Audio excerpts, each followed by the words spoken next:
You are listening to Leaders and Legends, a podcast produced by Veteran Strategies and featuring conversations with fascinating and impactful men and women who have shaped our world, our communities, and our history. My name is Robert Vane, Principal of Veteran Strategies, and your host for our discussion. You are listening to Leaders and Legends, a podcast presented by Veteran Strategies, a local veteran public relations enterprise, and sponsored by Girl Scouts of Central Indiana, Garmon Construction, Leaders and Legends LLC, the Grand Hall and Conference Center at Historic Union Station, the McGinley's Golden Ace Inn, and McAllister Machinery, your friendly neighborhood Caterpillar dealer. You may find all your sales and rental equipment needs at McAllister.com. We are pleased to announce our podcast is a member of the All Indiana Podcast Network in partnership with Wish TV. You may find Leaders and Legends at allindianapodcastnetwork.com. Thinking of starting a podcast or need to host a public meeting? Let Leaders and Legends LLC be your partner as you look for new ways to communicate your message. Please contact Chris Spangle and me at leadersandlegends.net. Thank you for joining us on the Leaders and Legends podcast. Our guest today is Catherine Ostler. She is the author of a delightfully juicy new book titled The Duchess Countess, the woman who scandalized 18th century London. The heroine of the book, I think we can call her a heroine, is Elizabeth Chudleigh. And we're going to talk with Catherine about her life, times, exploits, and renown detailed in this book that reviewers are calling. I looked through a bunch of reviews and chose the best ones, the best adjectives. The book has been reviewed as gripping, scintillating, magnificent, and a rollicking read. Thank you, Catherine, for coming on the podcast. Oh, such a pleasure. Thank you for having me. We have a saying here in the States, and it may be a worldwide saying. So if it is, then forgive me for trying to give the colonies credit. And that saying is, well-behaved women rarely make history. So was Elizabeth Chudleigh well-behaved, and did she make history? Okay, so I think that expression is very apt in this case. I think she wasn't well-behaved, and I think she did make history. So 2 out of 2. Do you ascribe to that maxim? Do you think there's a lot of truth to that a lot of the women we memorialize over the decades or centuries, Catherine the Great, Cleopatra, Agrippa, the list goes on and on, right? That they're little have a little streak in them?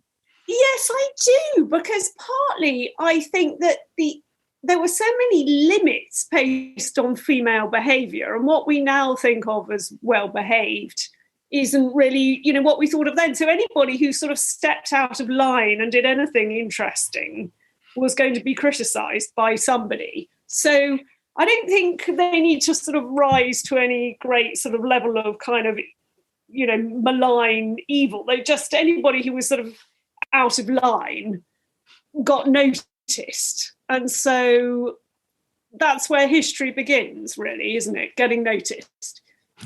That's certainly true. It's hard to imagine, I think, how much back then, in more proximate history, but just talking about late 18th century Europe, England in this case, how much women's fates were tied up or tethered to the men in their lives. Talk a little bit, please, just about that general condition and just how far removed from our current psyche in many ways that it is. Yes, I completely agree. I think in a funny kind of way, that's something we get very strongly through fiction, be it Jane Austen or Bridgerton or whatever. You get this terrible sense of women in that period being sort of trapped, and they're going to sort of marry or nothing, sort of humiliation or whatever. But in history, it kind of gets lost, because you always have this choice, particularly biography, like how much you can write about someone's life and how much you can write about the context of the period. So But one of the things that I do find very interesting about this 18th century, as we're talking about, is that there is this suffocating sense of, for women, of not being in control of their own destiny. So even if you're kind of born into quite a privileged life, like Elizabeth Chudleigh was, she was born into that very sort of Jane Austen sphere of connections without money. So there was no dowry, but there were kind of strings she could pull, which meant she could become a maid of honour at court, which was a salaried position, and probably the only salaried position someone of her sort of ilk could get.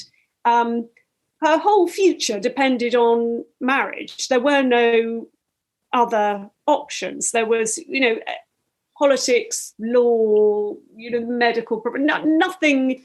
You could either go into service, which you couldn't if you were from her background, or be a governess, for which she wasn't well educated enough, or you got married, and that really was it.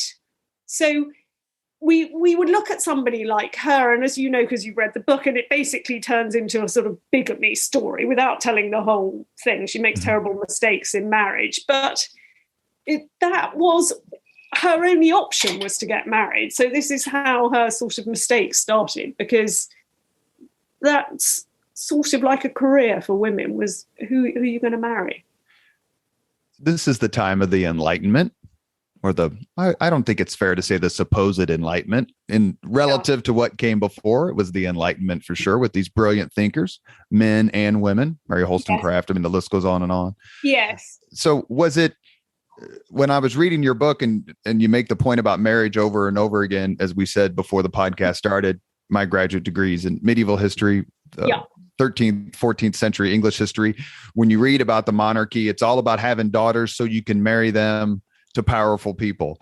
So in a sense, how enlightened was the Enlightenment when it came to women having control over their lives?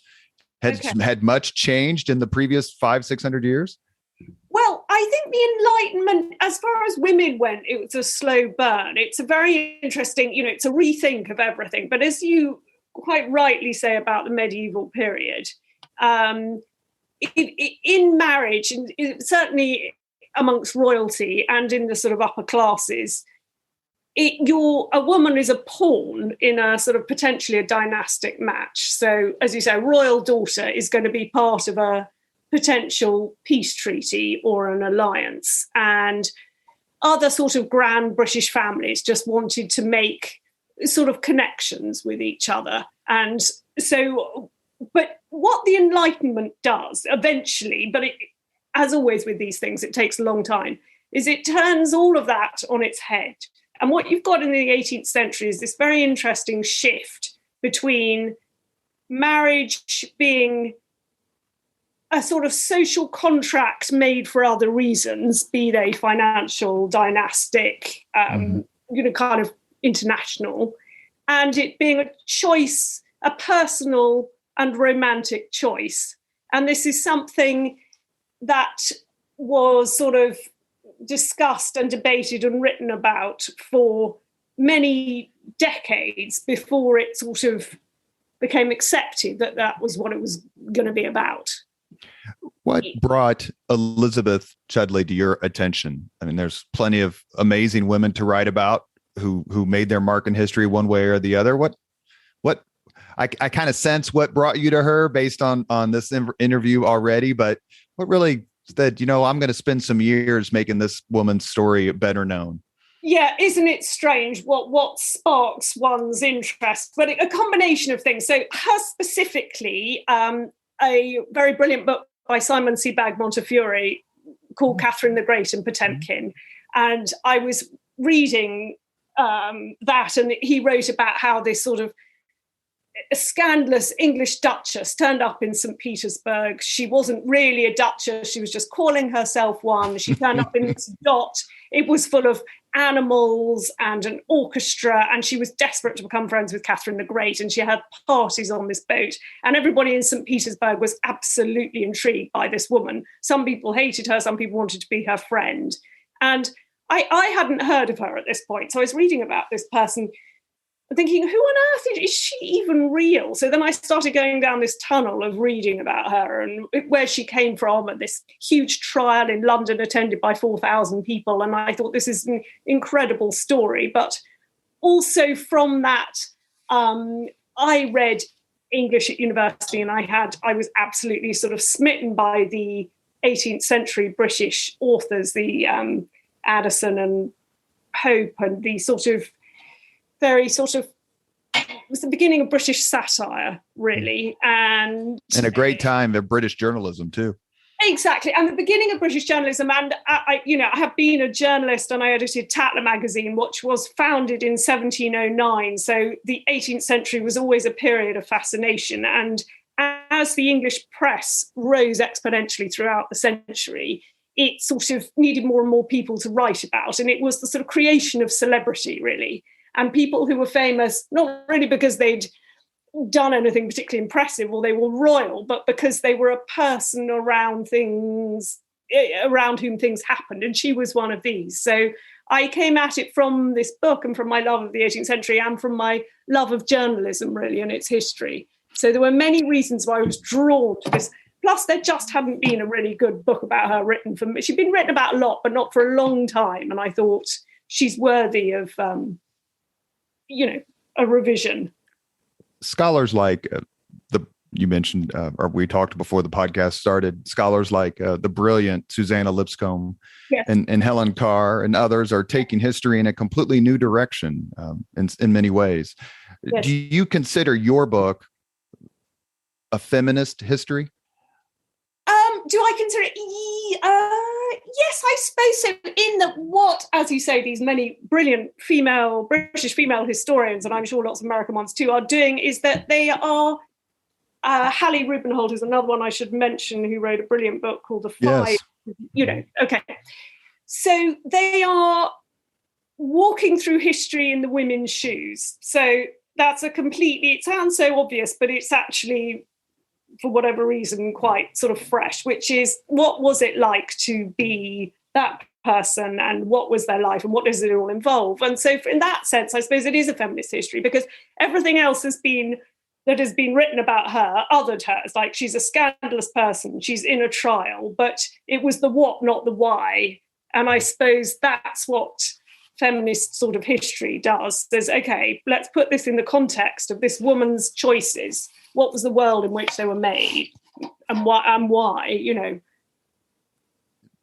How common is Elizabeth Chudleigh's story? I mean, is this just how women were treated back then, for good or for ill?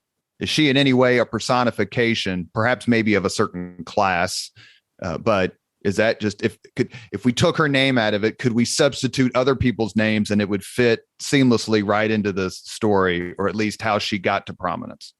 Well, yes and no. So she's an outlier in that what happened to her, which is basically a huge prosecution for bigamy, as a very already well-known person, because she'd been a maid of honour to the Princess of Wales, and she'd been sort of written about a lot, and she'd become a duchess, So in that sense, she was an outlier.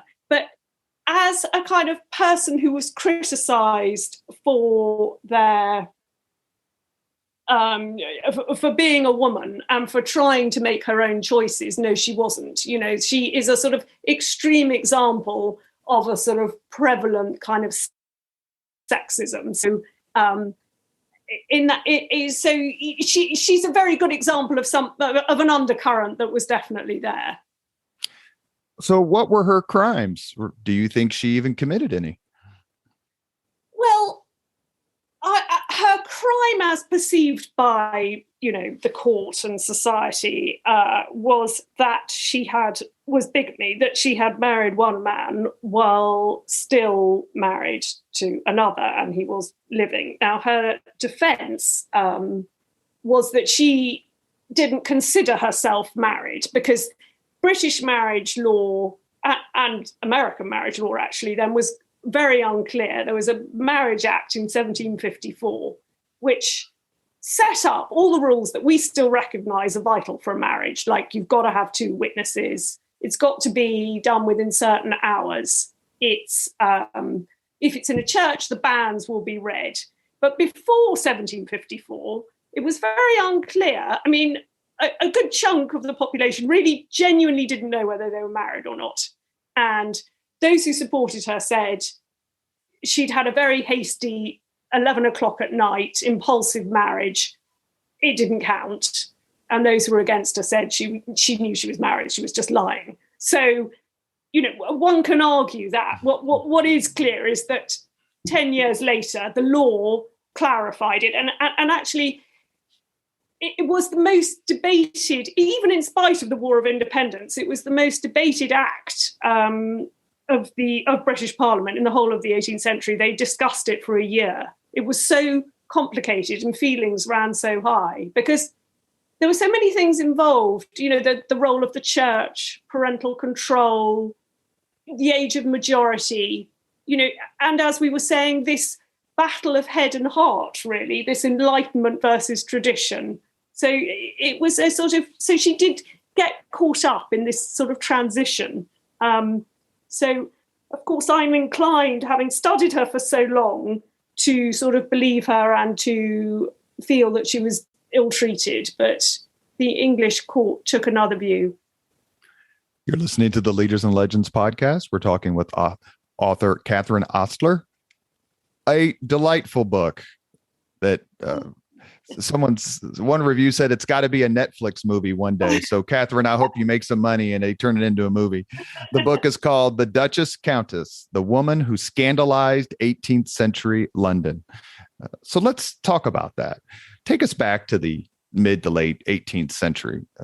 What were the trends? What was the culture prevalent during this time? And how did Elizabeth fit in? Okay, so the trend, the 18th century, really, there were two things going on. One is war. So War of Independence, her trial happens absolutely in the middle of the War of Independence at its height in 1776. But even before then, Britain is always at war.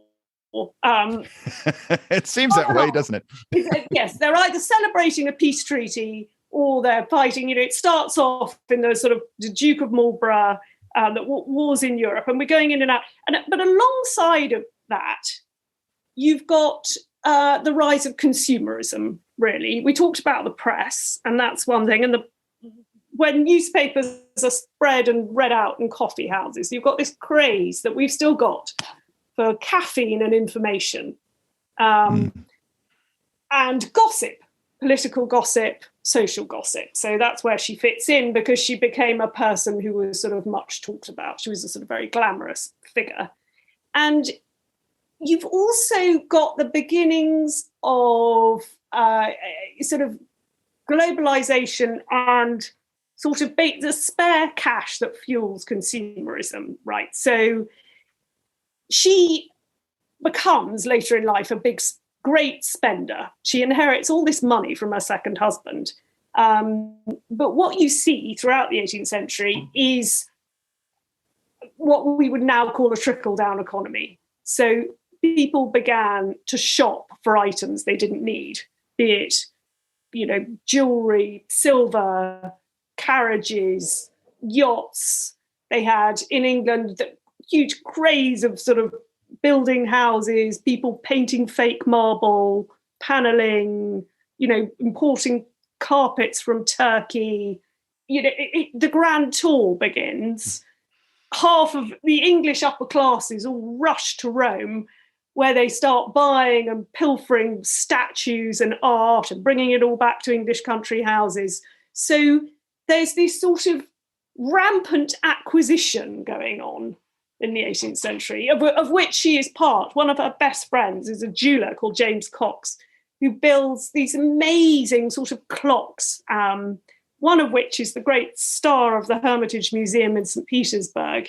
It's called the Peacock Clock, and it's an automaton, it's called. So when the clock chimes, all these sort of, it looks like a woodland scene, and all the sort of feathers and the birds move, and they created these incredibly elaborate things that we still find very beautiful. Chandeliers, mirrors. It is part of that sort of Enlightenment kind of aesthetic kind of beautiful kind of world that we all sort of still admire. For better or worse, Yeah. I don't read fiction. Yeah. and sometimes, they're like, you should read this. And they kind of ask me why. And I kind of chuckle and say, everything I find in a novel, I mean, I've read fiction when I was in college, but everything I can find in a novel, all I got to do is read about Charles II or Henry VIII or Catherine the Great, like all the juicy, salacious parts of a novel, like that actually happened. These things, these wild, debauched, extravagant times. But in some ways, does Elizabeth's life read like a novel? Like some of the things that happen, does it make you think, man, this would make a great novel, but it's actually true? Yes, and I do think that's one of the other reasons I was drawn to her story, other than all the other things that I said. I mean, I do like reading fiction, is that I thought there were so many twists and sort of turns and sort of strange kind of moments that it does read in like a novel. To me, it reads like a sort of historical thriller. And indeed, it was one of the inspirations that Thackeray used for Vanity Fair, because and other novelists, like Dickens, were partly inspired by her as well, because she did just have one of those lives that is, as you say, is sort of better than fiction, because it's sort of unlikely and exciting, but it is also true. So you get the information along with the entertainment, in my view. There has been more than one dysfunctional royal family in British history. But where would you rank the Hanoverians when it comes to drama, hate, and just plain gossip? Okay. They were pretty high, because they had a very niche speciality, which is father and son hatred, right? So you get this generational, I think you get it 3, if not 4 times, you get father and son at war. And it is sort of, I mean, to me, it's fascinating and unlikely. So you've got Anne, the desperate hunt for a Protestant successor. There are something like, I can't remember, over 40 people more entitled to be the King of England than George I. Over he comes from Germany. He doesn't speak English. He isn't particularly interested. His wife is incarcerated in Germany. He has 2 sisters, the Elephant and Castle, one of whom is his half sister. He loathes his son George II. George II equally doesn't really love England. He has a wonderful wife, but he's very unfaithful to her. He loathes his son Frederick, Prince of Wales, to whose wife Elizabeth is maid of honour. And Frederick is very fond of his son, but he dies when he's only 12 and he becomes George III. And then we go, George III, as we know, goes mad. And then he has the much loathed Prince Regent, George IV, as his son, who was at Elizabeth's trial as a child. And so they are really dysfunctional in their sort of loathing of each other. It is fascinating how they just, it's almost like my dad hated me, so I'm going to hate my son. And that's just the way it is. No, I actually think it is exactly that. It's just sort of very interesting to observe. It's like they learned that behavior, along with the bottle. And that's how they all carried on. It's scandal, yes. No matter its genesis or players, continues to fascinate us human beings. Yes. What is your opinion as to why, and how did Elizabeth's drama reach a level of scandal so juicy that the Queen of England became a public spectator? Yeah. Okay. Very good question. So I think scandal. So I think what we reject, accept, regard as the kind of the norms or the limits of society changes over time, of course, be it forms of relationship, the way we treat our children, what we expect from politicians, and, personal standards, public standards, all of that will move throughout time. But the way I think we test the boundaries of it is through what we all agree is a scandal. So these are our sort of testing out our stress tests of society, really. It's that where are our limits? And that this is how we find them. We identify individuals or possibly corporations now who we think have transgressed. So in your beloved medieval period, it would be all that sort of rough music. And what did we do at Carryberry? So the village would turn out. If they disapproved, they'd all be banging their saucepans in the middle of the night and saying, you can't behave like this. So that eventually society gets more sophisticated, and that turns into attacks in newspapers or trials. But that's why I think scandals are interesting over time, because they will show us what did that society at that time find to be offensive or too much or even just fascinating, actually. And why on Elizabeth, the Queen of England, as you rightly say, came to her trial even though she was 2 weeks off having her 9th child. And she brought all her children. So we have 2 future monarchs there, the future Prince Regent George IV and the future King William. So because, for one thing, she was already very well known. She was famous before she even went into the trial, because as a very young woman, she'd had a sort of kind of Lady Gaga red carpet moment where she turned up at a party in a completely see-through sort of fancy dress, and everybody had drawn engravings of her that were still being sold 100 years later because her outfit was so talked about. So she was already a very well-known person. But also, I think, aristocratic morals were at stake. What could this class get away with? You have anticipated my next question, but please go ahead and finish.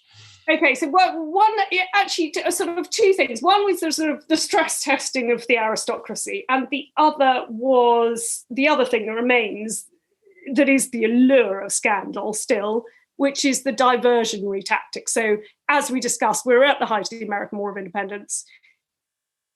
One mustn't think that everybody in England wanted to keep America. It wasn't like that at all. It was like Brexit or, your Trump division. Society and Parliament completely divided. They were arguing about it all the time. Nobody could work out what to do. And actually, they were all completely fed up with it. They couldn't find a solution. They couldn't find any agreement. It was an ill-natured debate. So when they found something else to obsess about, they were so happy and relieved. It was so they all laps on it, including the entire royal family, who were even more sort of fed up with it than anyone else, because it was their sort of responsibility and their So then it leads me to my next question, which you've placed on the tee for me. Okay. Along with scandal, what else appears to be prevalent throughout the ages is hypocrisy. Yes. Vice, was however defined, was no stranger to this time period. Yet Elizabeth seems to have been an outsized victim of her contemporaries' kind of societal voyeurism. Is this true or not true? And if so, why?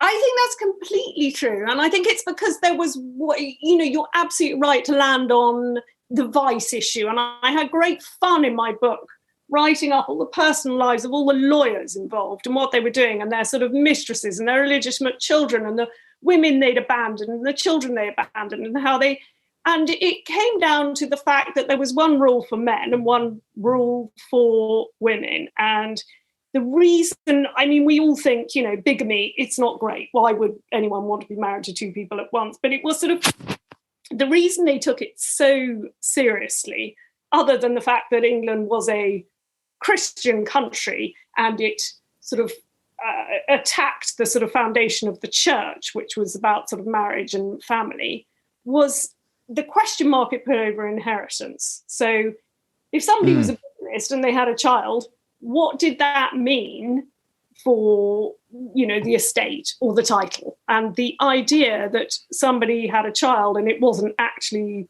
in a world before DNA testing whose it was meant to be, was something that the House of Lords, who tried Elizabeth, the House of Lords was literally her jury. All 140 of them stood up and got to say guilty or not guilty.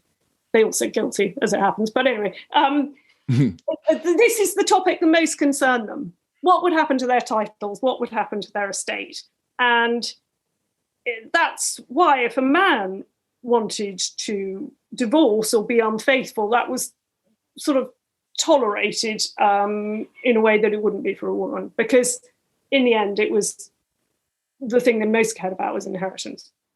Is there some little bit of irony here in the sense that this was taking place during the reign of America's favorite king, George III? And I guess I should say, should we say we are recording this podcast on Queen Elizabeth II's birthday. So happy birthday, Your Majesty. Anyway, and that George III was famously faithful to his wife. Yes. And devoted to his wife, Charlotte. And they had I think 15 kids. Yes. So all this juiciness and bigamy and kind of sexualized scandal is happening. But the person who, was supposedly perhaps the personification of John Bull or Great Britain is this relatively pious, certainly very faithful, amazing monarch.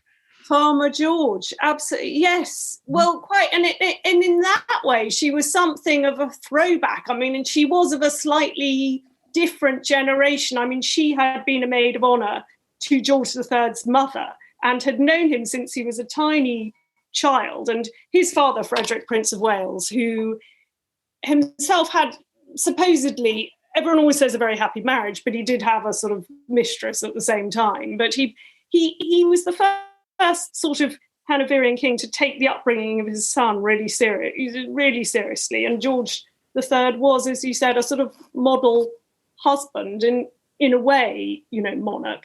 So I suppose, yes, that was another reason why she was so fascinating, because if people took their example from the royal family, she was out of kilter. By the time her crimes had sort of came to light, Britain was in a different place than it had been when she was young, Talk to us a little bit, please, about the actual trial.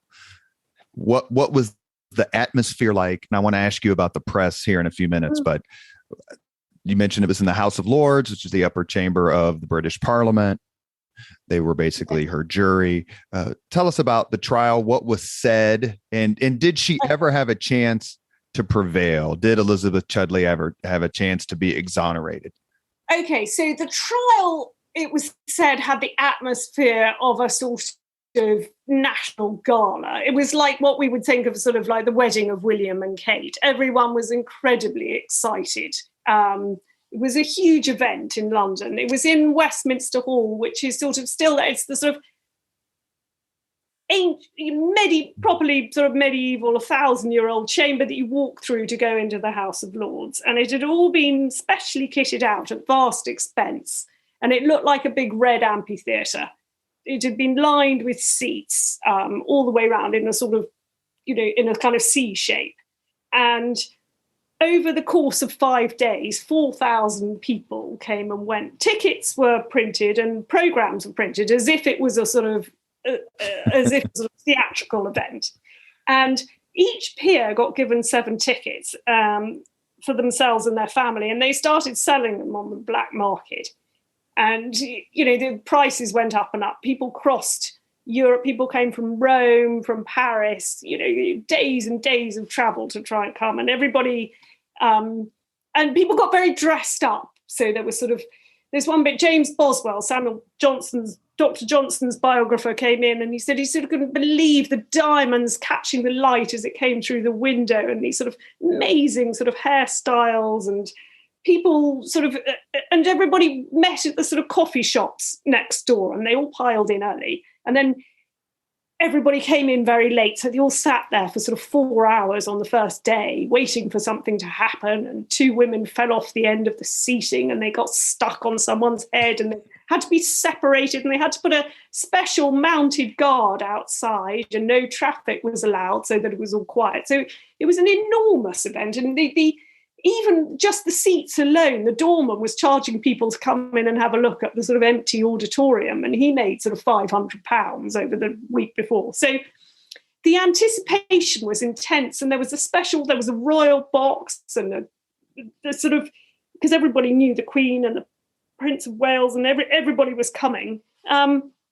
So then Elizabeth had a sense of drama herself, and she did rise to the occasion. She dressed entirely in sort of black with a sort of white collar, and everyone said she looked like Mary, Queen of Scots, going to the execution. So she presented herself as a sort of martyr, really, and she walked in, and she was very sort of regal, and all the newspapers were there, and they all sort of said, as they would now, we're going to give our readers a front row seat. We're going to describe this trial exactly as it happens. And for the first couple of days, she did very well. She was very sort of gracious and calm and sort of measured.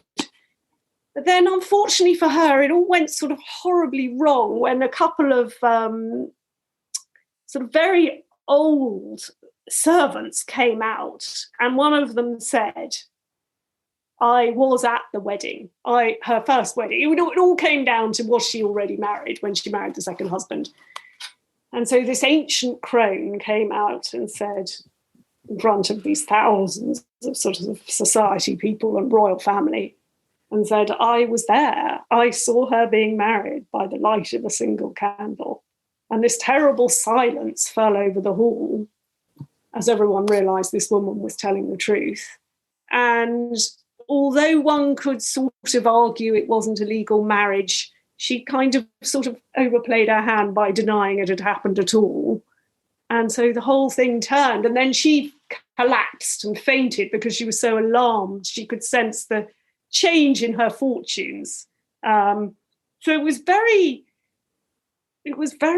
dramatic. And she had arrived with these sort of three friends who were sort of maids of honour almost, and they were all dressed in white.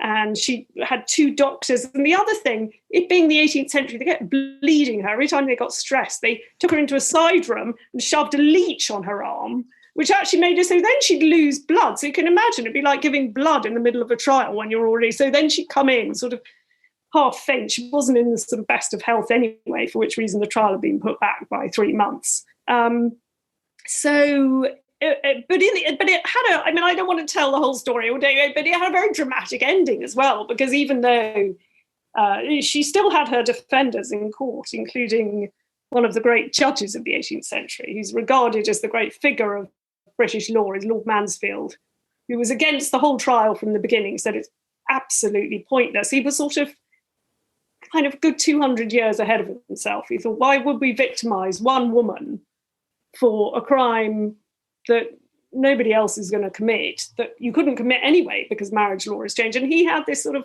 really radical view. And in the end, he sort of got her out of being punished. You're listening to the Leaders and Legends podcast. We're speaking with author, historian, Catherine Ostler, who wrote The Duchess Countess, the woman who scandalized 18th century London. We have a few more minutes with her. Talk very quickly about the press. You mentioned in your book that London, by 1790, London alone had 14 newspapers. How important was the press to the trial, and how important was the trial to the press? Okay, that's a very good way of putting it. So the trial was incredibly important to the press, right? Every newspaper took a side before the trial. They knew their readers wanted it. 4,000 people could get in, all the others couldn't. So it was a sort of, they saw it as their sort of public service to write every detail. And they took their positions. So it was rammed full of writers and journalists. How important was the press to the trial? I mean, I think that had she not already been written about, the trial wouldn't have happened. We were talking about how at times of great division and indecision, people wanted a diversion. Now, because she was already a celebrity, she was known in the press, it became something that not only people could talk about, people could write about. So if the press hadn't sort of invented her, the trial kind of wouldn't have happened, because it not only required somebody to pursue her through the court, which was her second husband's nephews who rounded up all the witnesses because they were hoping to get the inheritance. But we won't go into that now. It also required the British state to go along with it because it was a very expensive thing to put on. We talked about the seating, but it also they had to suspend, all the business of the House of Lords. They had to pay for all the lawyers. Trials don't come cheap. As we mentioned, they had to have the mounted guard outside. So in order for the state to invest so heavily in this, it had to sort of seem to be a big enough story, which it sort of was because it had been written about so much. So as now, one can hardly separate sort of politics and the press. Politicians do something. They're doing something because someone suggested they would, or because they criticise them for not doing it, or, we can't really draw the line between the two. You mentioned at the beginning of the podcast when we were talking about Elizabeth and her life and times and exploits that she traveled throughout Europe after the trial. Yes. And she met some of the most famous people in the world, and she was well received. If this was such a scandal, why was she so well received? Okay, so I think you could divide the European sort of monarchs, popes, and people between those who received her. And some people did refuse to see her at all, and some people changed their mind when they found out her story. But someone like Catherine the Great, she loved a story. She'd heard of her, and she was absolutely intrigued, as most of us would be. So those who were, and immensely sort of sympathetic. Catherine the Great saw herself as a woman who'd been much criticised for her personal choices. And she was fully alert to the laws that existed for men and women in society. And so she was bound to be sympathetic. And we should note that Elizabeth's exploits kind of perhaps maybe pale in comparison to some of the exploits of her Russian Majesty. Well, exactly. So, she was going to look kindly on her. She wasn't going to judge a woman for having had a husband before a husband.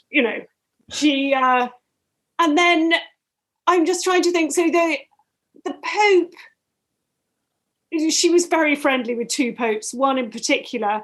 And the one she got closer to was a great sort of Anglophile. And I tell you what, she had what we would now call soft power skills. Okay, so she wanted to get somebody. She would work out how to get to them and what would win them over. So she befriended the Pope's favourite friar. He then introduced her to the Pope.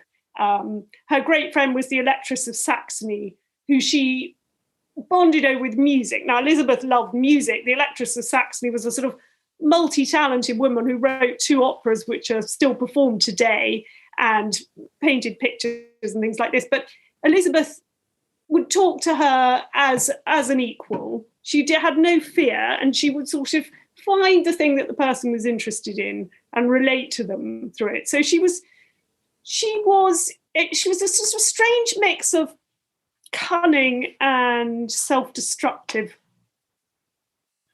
The last question before we get to the 5 questions that we ask all of our guests. This person was mentioned in some of the reviews, and it makes sense in a lot of ways, but it's more important to me to get your take on it. While writing the Duchess Countess and detailing the life of Elizabeth Chudleigh, were you ever reminded of the life and trials of Princess Diana?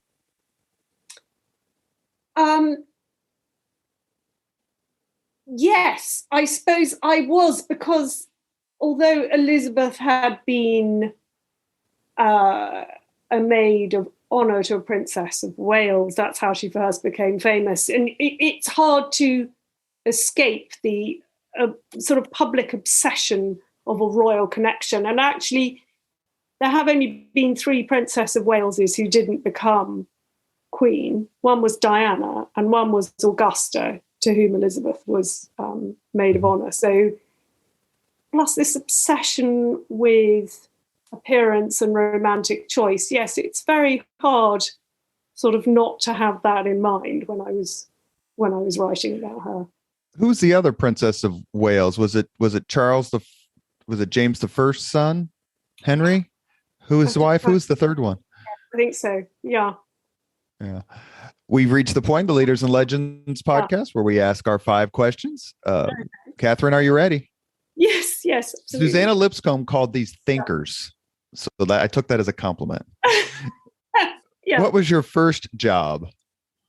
My first job. Okay, I was thinking about this. I had so many sort of kind of jobs, as they call them. My first paid job was in Australia. It was selling oil paintings door to door, right? So I went on a year off and I had to sell these paintings. And I looked so young. This woman called me in and said, right, I'm going to give you a sandwich. Does your mother know you're here? And I said, actually, she's in London. And I had to sell these awful pictures. But anyway, that was my first paid employment. Commission only. It was a disaster. But that is by far the most unique answer we've ever had to that. After 160 podcasts, that's number one. Yeah. Second, what was your first concert? My first big concert that I remember was Oasis at Nebworth. Okay, so it was a huge event in the 1990s. I have to say, as a historian, as great as it was, I was more interested in the house because it's where Dickens's best friend Bulwer Lytton lived, and it was magical. But the concert was pretty amazing too. If you could suggest any book for someone to read, which book would you choose? Well, as we're talking about, I was thinking about this. This is a very good question. But as we're in ELAB 1, we're talking about biography, and I'm going to say Robert Massey's Peter the Great, because I think it explains, even now, Russia.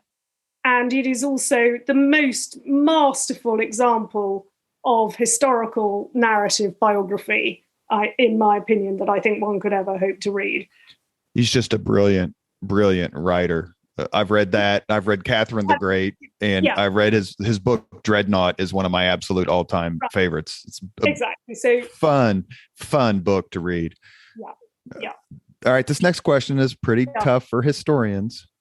But if you could witness any event in history, be there as it happens, which event would you choose? Okay, well, this is a really tough one. I mean, I don't know whether it's is it cheating to say I want to see Elizabeth Chudleigh's trial?